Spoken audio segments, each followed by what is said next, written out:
Hello guys, कैसे हैं आप लोग। तो चलिए आज हम लोग झारखंड टेट 2024 एग्जामिनेशन पे बात करेंगे।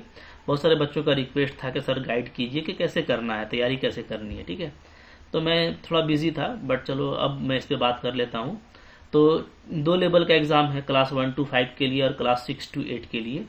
तो दोनों के लिए मैं अलग अलग वीडियो बना के दे रहा हूँ। ठीक है, ये 1 to 5 के लिए है, 6 to 8 के लिए भी आप देख लेना, आपको मिल जाएगा थोड़ी देर में। ठीक है, तो 1 to 5 के लिए कैसे तैयारी करनी है। तो अब देखो ये जो है कई साल के बाद हो रहा है झारखंड टेट। ठीक है, तो इसका जो है इसको पेपर में पब्लिश किया गया और आप लोगों को पता है कि फॉर्म आप लोग भर रहे होंगे। तो पेपर में जो दिया गया था उसका देखो यहाँ पे है। ठीक है, पेपर वाला, और इसका आप जो है डिटेल नोटिफिकेशन भी देख सकते हैं जा करके इसके ऑफिशियल वेबसाइट पे www.jac.jharkhand.government.in/jac। ठीक है, तो इस पर आपको मिल जाएगा।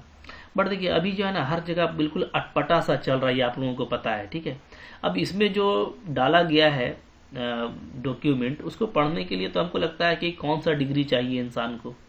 मतलब एक तो इतना पढ़ करके तैयारी करो, तैयारी करके एग्जाम दो। ठीक है, एग्जाम कैसा हो रहा है, सिलेबस के अकॉर्डिंग हो रहा है, पैटर्न कहाँ का कैसा कैसा, ठीक है, सबको उल्टा पुल्टा करके रख दिया है। मतलब बच्चा जो है किस्मत भरोसे और अपनी तैयारी के आधे भरोसे। ठीक है, तैयारी तो उसकी क्या बोली, तैयारी का तो ये लोग जनाजा निकाल दे रहे हैं, कहाँ से तैयारी कीजिएगा आप। ठीक है, उल्टा पुल्टा सिलेबस। अब उसके बाद जो डॉक्यूमेंट अपलोड किया जा रहा है उसका भी अजीब कहानी है। उस जो है 10 बार जो संशोधन हुआ है। ठीक है, एक तो इतने साल के बाद ये परीक्षा हो रहा है। ठीक है, झारखंड टेट एग्जाम, इसके पहले 2 बार हुआ, आपको पता है।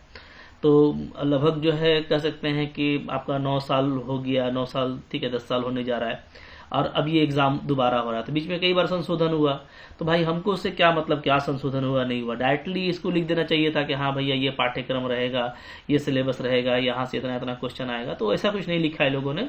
ये डॉक्यूमेंट जाके देखिएगा, उसमें से मैं जो काम का चीज़ है मैं कट करके निकाल दिया हूँ। ठीक है, तो अभी आपको देख के समझ में आ जाएगा, वरना डॉक्यूमेंट पढ़ने के लिए एक स्पेशल डिग्री चाहिए आपको। तो ठीक है, फालतू फालतू का काम ज़्यादा होता है और काम का काम कम होता है, ये जो है आजकल देखा जा रहा है। तो चलो उस डॉक्यूमेंट में क्या है उसको भी देख लेंगे हम लोग यहाँ पे।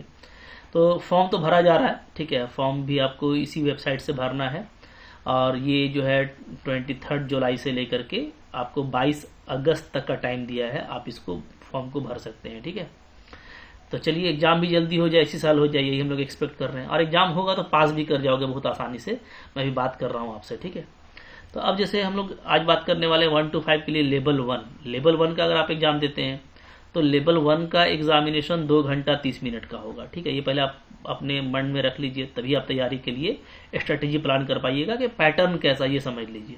तो खैर दोनों लेवल के लिए, चाहे लेवल 1 हो या लेवल 2 हो, 2 घंटा 30 मिनट का एग्जाम होने वाला है। और जो थोड़ा जो है फिजिकली चैलेंज होंगे उनको आधा घंटा और टाइम दिया जाएगा, बिल्कुल देना चाहिए। ठीक है, अब ये सब जो है बातें आपकी यहाँ पे लिखी हुई हैं, और जो मैंने अभी वेबसाइट बताया था उसमें जो है ये मॉडल क्वेश्चन पेपर डाल दिया जाएगा। ठीक है, कि जांच परीक्षा के स्वरूप के अनुसार, मतलब कि ठीक है आपको एक मॉडल क्वेश्चन पेपर दिया जाएगा, वहां से आपको पता चल जाएगा कि कैसा आपका एग्जामिनेशन होने वाला है। ओके, अब देखो यहाँ पे आप देख रहे हैं कि जो प्राथमिक विद्यालय स्तर का जो पात्रता परीक्षा है, ठीक है, तो ध्यान दीजिएगा, आप लेवल 1 की बात कर रहे हैं, क्लास 1 to 5 के लिए बात कर रहे हैं कि क्लास 1 to 5 के लिए जो आपका एग्जामिनेशन होगा उसका कोई स्पेसिफाइड सिलेबस आपको यहाँ पे नहीं दिया है कि हाँ भैया मोहब्बत से ये पढ़ लो आपका हो जाएगा। जी नहीं, आपको बस लिख दिया है कि ये जो एग्जाम होगा तो इसका जो ये जो परीक्षा होगा, ठीक है, ये NCERT या CBSE बोलो, क्योंकि दोनों तरह का बुक चलता है। ठीक है, 11th और 12 में, और राज्य सरकार का भी जो भी अपना पाठ्यक्रम है। ठीक है, तो ये जो 11-12 में चलता है ना, 11-12 तक के सिलेबस पर आधारित होंगे, तक के, यानी ये क्लास 6, 7, 8, 9 से भी कुछ कुछ क्वेश्चन हो सकता है, लेकिन ये कहाँ तक जाएगा, 11-12 तक का सिलेबस पे जाएगा। और इसका जो मतलब कि मैक्सिमम जो लेवल होगा वो 11-12 होगा, 10+2 होगा। ठीक है, यानी ये इसमें मोस्टली जो चांसेस है, मैं आपको बता रहा हूँ जो मोस्टली चांसेस है, ठीक है, जो भी आप सब्जेक्ट का इसमें एग्जाम दोगे तो वो 9 क्लास 9, क्लास 10, क्लास 11, क्लास 12, इससे मैक्सिमम क्वेश्चन रहने वाले हैं। ठीक है, एक दो क्वेश्चन बिल्कुल वो नीचे लेवल का भी हो सकता है, बट जो मैक्सिमम क्वेश्चन होगा ना वो क्लास 9 लेवल, 10 लेवल, 11 लेवल और 12 लेवल का होगा।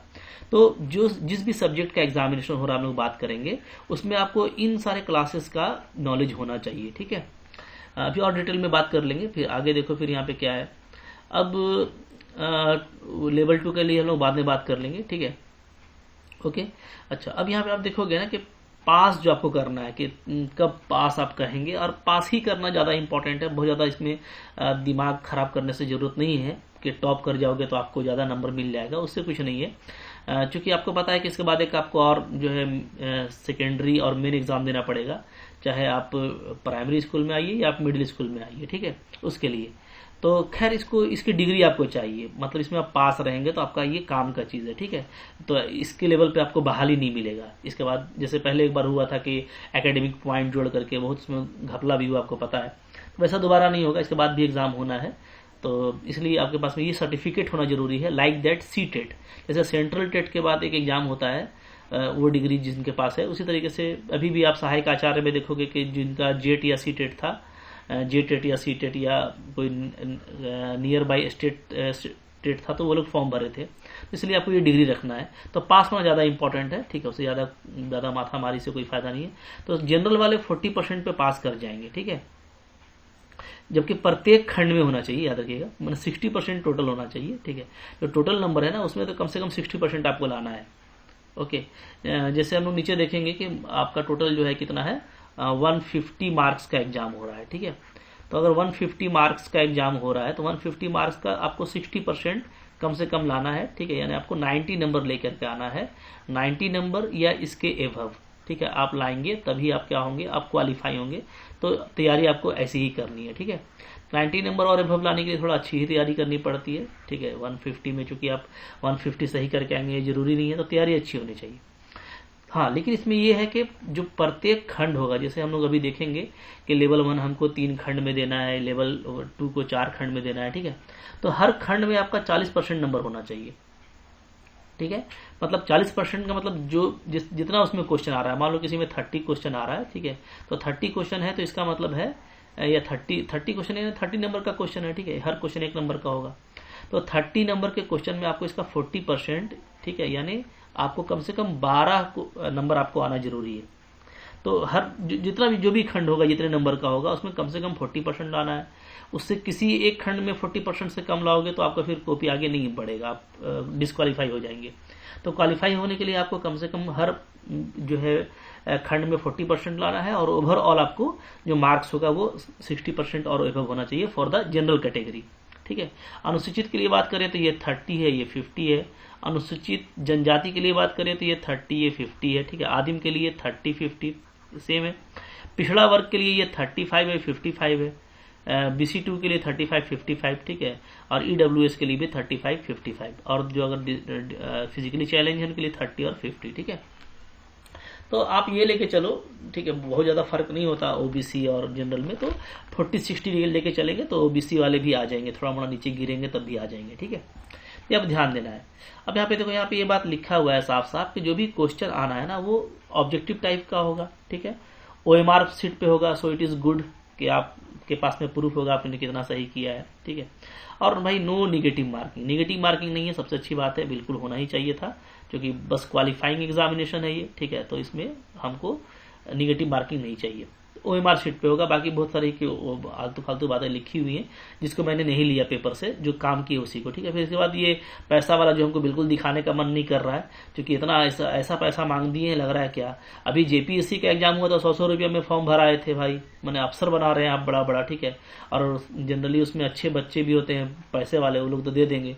ये जो है मतलब इतना पैसा लेने का कोई मतलब नहीं है, इसको दिखाने का मन नहीं कर रहा है। बट ये है कि तो पैसे के चलते रुकना नहीं है, अब तो ये मोनोपोली है, पैसा ज़्यादा मांगा जा रहा है, पैसा कम होना चाहिए था, बिल्कुल 100 रुपया होना चाहिए था। बट फिर भी इसके चलते आपको एग्जाम नहीं छोड़ना है, क्योंकि ये डिग्री काम की डिग्री है, ठीक है। अगर आप टीचर बनना चाहते हैं तो आपको ये डिग्री लेना होगा, क्योंकि बहुत जरूरी है ये डिग्री। इसके बगैर आप जो है प्राइमरी या मिडिल स्कूल का टीचर नहीं बन पाएंगे, तो इसलिए भर दीजिएगा, ठीक है। तो किनका क्या फी लगेगा यहाँ पे लिखा हुआ है, आप देख लेते हैं। हाँ, अब देखो, अब यहाँ पे क्या है कि बात करें ना, तो मैंने वो जो मैंने आपको बताया डॉक्यूमेंट जो वेबसाइट पे डाला हुआ है, तो वहाँ से मैंने निकाला है कि सिलेबस कैसा रहेगा, ठीक है, पैटर्न कैसा रहेगा। तो पहले क्या था नहीं था, इसमें दुनिया भर का लिखा हुआ, उससे हम लोगों को कोई मतलब नहीं है। तो ये सब इधर का पोर्शन को हटाइए, ठीक है, सिर्फ ये हमारा काम का, ये अभी जो प्रावधान है ये हमारे काम का है, ठीक है। तो अभी देखोगे, अगर मैं बात करूं क्लास 1 to 5 के लिए ना, तो इसमें जो है टोटल आपका 3 खंड है। अगर आप मैं आपको दिखाऊंगा तो ठीक है, ये पहले का, इधर को मत देखिएगा, ठीक है, हम लोग इधर का देखेंगे, ठीक है। क्योंकि यहाँ पे देखो, यहाँ पे साफ साफ लिखा हुआ है वर्तमान प्रावधान, तो जो चला आ रहा था, हालांकि इस पर एग्जाम हुआ नहीं, बस संशोधन ही हुआ था 10 बार। हाँ, ये प्रतिस्थापित है, मतलब जो अभी के लिए किया गया है। तो भाई सिर्फ इसी को लिख देते तो हो जाता। बच्चा को क्या मतलब पहले क्या किया नहीं किया, अभी भाई एग्जाम ले रहे हो तो लिख दो कि कैसे कैसे लेना है, ठीक है। तो 3 खंड होगा, एक खंड 1, एक खंड 2, और नीचे जाकर के एक खंड आपको यहाँ पे दिखेगा 3। ये 3 खंड में जो है हम लोगों का एग्जामिनेशन होना है, ठीक है, ओके। तो अब यहाँ पे आप देखिएगा कि इसमें आपका जितना भी खंड है ना, उस खंड में आपको जैसा बोला गया कि कम से कम 40% आना चाहिए। तो कम से कम 40% हमारा होगा, तभी हम लोग हर खंड में पास करेंगे, ठीक है, ओके। तो यहाँ पे देखो, यहाँ पे एक तो हो गया आपका सबसे पहला जो आ रहा है, उसमें ये है हमारा बाल विकास एवं शिक्षण पद्धति, ठीक है जी, ये हो गया बाल विकास एवं शिक्षण पद्धति। तो इसमें जो 30 क्वेश्चन आएगा 30 नंबर के लिए, हर क्वेश्चन एक ही नंबर का होगा। पेडागोगी, तो ये आपको अच्छे से पढ़ लेना है, ठीक है, बहुत दिन से आप पढ़ते भी आ रहे होंगे। अब बहुत तरह का क्वेश्चन वहाँ पे भी करेक्ट हो जाता है अगर आप थोड़ा सा अच्छे सेंस से देंगे तो, ठीक है। तो खंड 2 की बात करें तो खंड 2 जो है ना, ये भाषा 1 का खंड है। इसमें जो है सहायक आचार्य, विशेष प्रशिक्षित सहायक आचार्य, ठीक है, ये आप हिंदी और इंग्लिश, अगर हिंदी और इंग्लिश के लिए अगर आप अप्लाई करते हैं, मतलब आपका सब्जेक्ट हिंदी है और इंग्लिश है, तो वैसे कि इसमें दोनों से, हिंदी से और इंग्लिश से, दोनों से क्या होगा, दोनों से 15-15 नंबर का क्वेश्चन आएगा। टोटल यहाँ पे 30 क्वेश्चन होंगे 30 नंबर के लिए, ठीक है, ओके।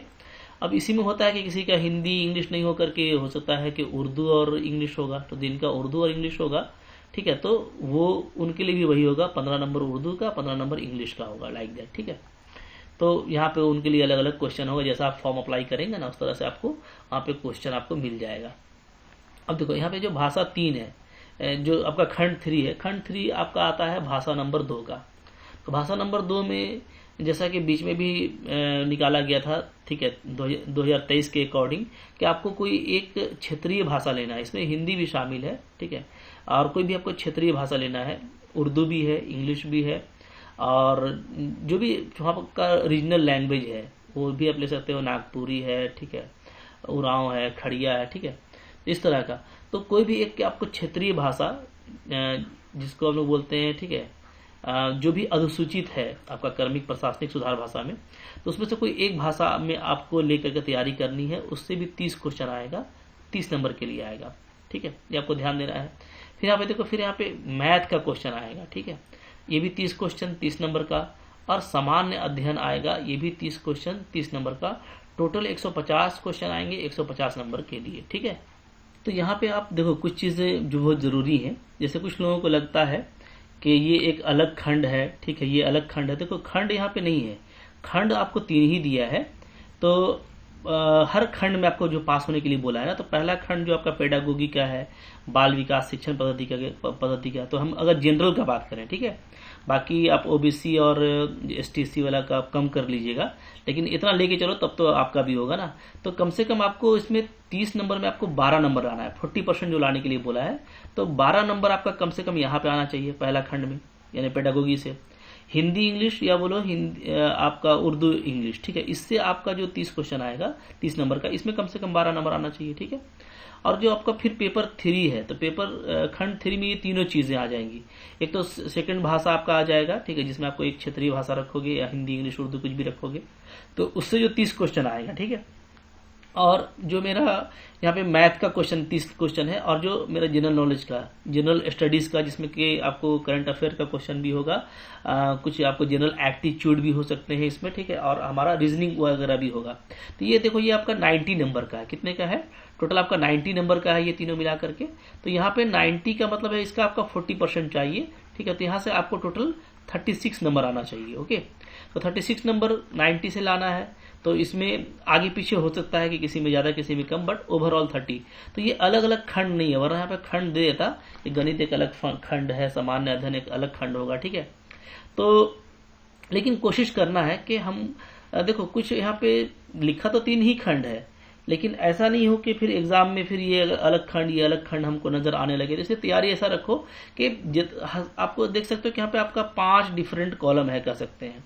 एक आपका पेडागोगी का है, एक भाषा 1 का है, एक भाषा 2 का है, एक मैथ का है, और एक जनरल स्टडीज का है, ठीक है। तो पांचों जो है 30-30 नंबर का है। तो सब में आपको कम से कम 12-12 नंबर लाना है, ठीक है। तो 12×5 = 60 इस तरीके से आपका आ जाएगा। बट ओवरऑल आपको ये भी देखना है कि मेरा ओवरऑल जो 150 नंबर का है, तो इसमें 60% आ जाए जनरल के लिए, ताकि मतलब 90 नंबर आ जाए, ठीक है। तो कम से कम 12-12 आएगा तो आप सिक्योर हो जाएंगे। तो उससे ज़्यादा लाने की कोशिश करना है, और 90 नंबर लाना है, तब आप जनरल में क्वालिफाई करेंगे, ठीक है। इसी तरीके से कुछ कम रहेगा तो ओबीसी, एसटी, एससी में भी आप क्वालिफाई कर जाएंगे, ठीक है। तो तैयारी देखो, अब यहाँ पे क्या है कि अगर हम देखें ना, तो स्ट्रेटेजी की बात करें तो भाई पास होना में कोई मुश्किल नहीं है, बहुत ज़्यादा सर पटकने का कुछ जरूरत नहीं है, ठीक है। बाल विकास और शिक्षण पद्धति, या आप कोई कुछ बुक लेकर के आप जो लेटेस्ट बुक आता है उससे आप तैयारी कर सकते हो, ठीक है, जिसमें कुछ क्वेश्चन को आप प्रैक्टिस करोगे, जिसमें कि कुछ हम लोग को पढ़ करके भी डिसीजन लेना पड़ता है। तो उस तरह का क्वेश्चन आजकल ज़्यादा आ रहा है कि एक आपको छोटा दिया रहता है लाइन, और उससे पढ़ करके कुछ पैराग्राफ से आप कंक्लूड करते हो, ठीक है। तो ये बहुत मुश्किल नहीं होता, और मैं आपको बता रहा हूँ कि 30 क्वेश्चन में अगर आप 30 बनाएंगे ना, तो जो है डेफिनेटली 18 से ज़्यादा सही होगा, 18, 19, 20 सही हो जाएगा, ठीक है। कुछ गलती भी होगा तो निगेटिव मार्किंग है नहीं, तो ये इसमें पास करना कुछ नहीं है, ठीक है। हिंदी और इंग्लिश ये तो भाई अपना है, और लेवल आप देख रहे हो कि हार्डली 11-12 तक का लेवल है, ठीक है। तो हिंदी और इंग्लिश में भी पैसेज कुछ जो है ग्रामिकल क्वेश्चन होता है, सेंटेंस करेक्शन, ठीक है, वर्ड करेक्शन वगैरह का होता है हिंदी में भी। तो इसमें भी 30 क्वेश्चन में कोई नेगेटिव मार्किंग वाला इशू नहीं है, इसलिए पास करना कोई मैटर नहीं करता, काफी इजिली कर जाएंगे, ठीक है। भाषा 2 भी आप पढ़ोगे, तैयारी करोगे तो बहुत आसान हो जाएगा। यहाँ पे जो इंपॉर्टेंट हो जाता है वो होता है मैथ और जीएस, ठीक है। जीएस में भी मैं आपको बता रहा हूँ कि बहुत तरह का ऐसा क्वेश्चन होगा जो आपका करंट अफेयर से होगा, जनरल एप्टीट्यूड से होगा, रीजनिंग से होगा, तो ये काफी इजी हो जाएगा। तो अब ये जो 30 क्वेश्चन मैथ से आ रहा है, इसके लिए बहुत सर पटकने की जरूरत नहीं है। आप क्या कीजिए कि मैं आपको बता रहा हूँ कि 30 क्वेश्चन में ना मुझको लगता है कि लगभग जो है 10 क्वेश्चन आपका कह सकते हैं क्लास 8, 9, 10 का होगा, ठीक है, जिसमें कि आपका अलजेब्रा से क्वेश्चन हो सकता है, ट्राइगोनोमेट्री से हो सकता है, ठीक है, लाभ हानि इस तरह का भी 1-2 क्वेश्चन हो सकता है, ठीक है, प्रतिशत वाला, सट्टा वाला, इस तरह का आप देख सकते हैं, परसेंटेज का, सर्ट्स का क्वेश्चन, बेसिक। तो अगर हमको लगता है कि आपका मैथ कुछ पढ़ा हुआ है 10 तक, तो आपको दिक्कत नहीं करेगा। अब बहुत सारे रहते हैं कि भाई उनके लिए 11-12 का अननोन रहता है। तो देखो मैं आपको बताऊंगा कि 11-12 का मैथ बहुत भारी नहीं है, ठीक है। और 11-12 अगर आप सिर्फ देख लेते हैं और उसमें अगर आपका 50-60% चैप्टर का भी आइडिया हो जाता है ना, तो आप इसमें बहुत अच्छा नंबर लेके आएंगे। तो उसमें आपको कुछ करना नहीं है, आप 11-12 NCERT, ठीक है, ये बुक जो है ना, ये आप बस देखते जाओ। और मैं अभी डेली इसका वीडियो डाल रहा हूँ, ठीक है, क्योंकि मैं अभी 11th का और 12th का दोनों का फ्रेश वीडियो डाल रहा हूँ बहुत सारे बच्चों के रिक्वेस्ट पे। तो मंडे, वेडनेसडे और फ्राइडे, ठीक है, MWF, मंडे, वेडनेसडे, फ्राइडे में 12th का डालता हूँ टॉपिक NCERT मैथ का।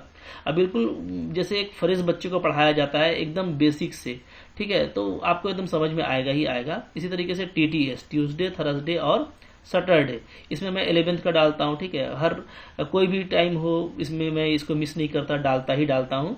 तो और मुझको लगता है कि एक महीने में ही लगभग 60-70% सिलेबस कवर हो जाएगा। तो आपको 11-12 का बहुत सारा मैथ्स का प्रॉपर आइडिया हो जाएगा, ठीक है। तो मैक्सिममली क्वेश्चन 11-12 से हो सकता है, बट कुछ क्वेश्चन 9-10 से भी रहेगा। तो ओवरऑल मैं आपको बता रहा हूं कि अगर हर इसको भी खंड मान लिया जाए, या उस टाइम अगर खंड अलग अलग कर दे, तब भी पास करना बड़ी बात नहीं है, 12 नंबर लाना हर एक में, ठीक है। ऐसे ये पूरा एक ही खंड है जैसा कि यहाँ पे दिया हुआ है नोटिफिकेशन में, तो ये पूरा मिलाकर के आपको 36 लाना है, ठीक है, जो आप बहुत इजीली ले आओगे। तो देखो मैं आपको ये बताऊंगा ना कि बहुत सर पटकने वाला ये एग्जाम नहीं है, ठीक है। बस जो पढ़ रहे हैं स्मूथली कुछ ना कुछ पढ़ते जाइए, डेली वक्त टाइम देते जाइए। अब बिल्कुल फ्रेश मूड से जब भी एग्जाम होगा बस ये विश कीजिए कि टाइम पे एग्जाम हो, चूंकि ये सब एग्जाम टाइम पे हो जाए, सर्टिफिकेट मिल जाए, तो मैं आपको बता रहा हूँ कि मैक्सिममली बच्चे कर लेते हैं जो भी पढ़ने वाले हैं, ठीक है। तो इस तरीके से हो जाएगा, तो कुछ करने का जरूरत नहीं है। एक आध दो साइड बुक आप पेडागोगी का लेकर के, हिंदी इंग्लिश का ग्रामर कर लेकर के, ठीक है, और कोई आप जो क्षेत्रीय भाषा चुनते हो, रीजनल लैंग्वेज, वो आप लेकर के काम करो, ठीक है। और इसमें जो है नीचे बहुत तरह की बातें दी गई हैं, जैसे कि बीएड वाला अब इसको नहीं भर सकता, तो पहले के नियम में जो था कि बीएड वाले को अलाउ किया गया था, तो सबको हटा दिया गया है, तो उन सब पे अब नहीं रहना, ठीक है। तो यही हमारा यहाँ पे देखो लेटेस्ट फॉर्मेट है, इसी के अकॉर्डिंग एग्जामिनेशन होगा। और आपको ये बोल दिया गया है कि आप ये चीज़ ध्यान दीजिएगा कि आप जो भी एग्जाम अभी देते हैं ना, फिर आप उसी में टीचर बनेंगे। यानी अगर कोई उर्दू इंग्लिश लिखता है तो फिर उसका जो भी सर्टिफिकेट मिलेगा उसमें साफ तौर पे वो उर्दू जो है वो मेंशन किया जाएगा, ताकि आगे फिर वो उर्दू ही में रहे, ठीक है। तो जो भी पेपर अभी आप लेंगे आपको याद रखना है, या जो भी क्षेत्रीय लैंग्वेज आप चूज करते हैं तो याद रखिएगा जिस डिस्ट्रिक्ट से आप हैं वहाँ पे जो क्षेत्रीय लैंग्वेज चलता है, ठीक है, ताकि आपको फिर उस डिस्ट्रिक्ट में टीचर बनने में दिक्कत ना हो। तो उसी तरह का आप सिलेक्शन करते हुए फॉर्म भरिए। फॉर्म अभी भरा जा रहा है, 22 अगस्त तक भरा जाएगा, तो फॉर्म भरिए और बहुत ज़्यादा सर मत पटकिए, ठीक है। कुछ एग्जाम अगर आप दे रहे हैं तो उसकी तैयारी कीजिए और इसको लाइटली करते जाइए। और एनसीईआरटी 11-12 की मैथ्स पे फोकस रखिए, क्योंकि मैथ्स का क्वेश्चन वहां से आ रहा है, ठीक है। तो आपका ये एग्जाम बहुत अच्छे से निकल जाएगा, फेल करने का तो कोई बात ही नहीं है, और हमको इसमें बहुत ज़्यादा टॉप करने का भी नहीं सोचना है, ठीक है, ठीक है। अच्छा करेंगे जितना वो उतना अच्छा है, बट अगर क्वालिफाई कर गए 105, 110, 120 आ गया तो इनफ है, ठीक है, क्योंकि ये जस्ट क्वालिफाइंग है।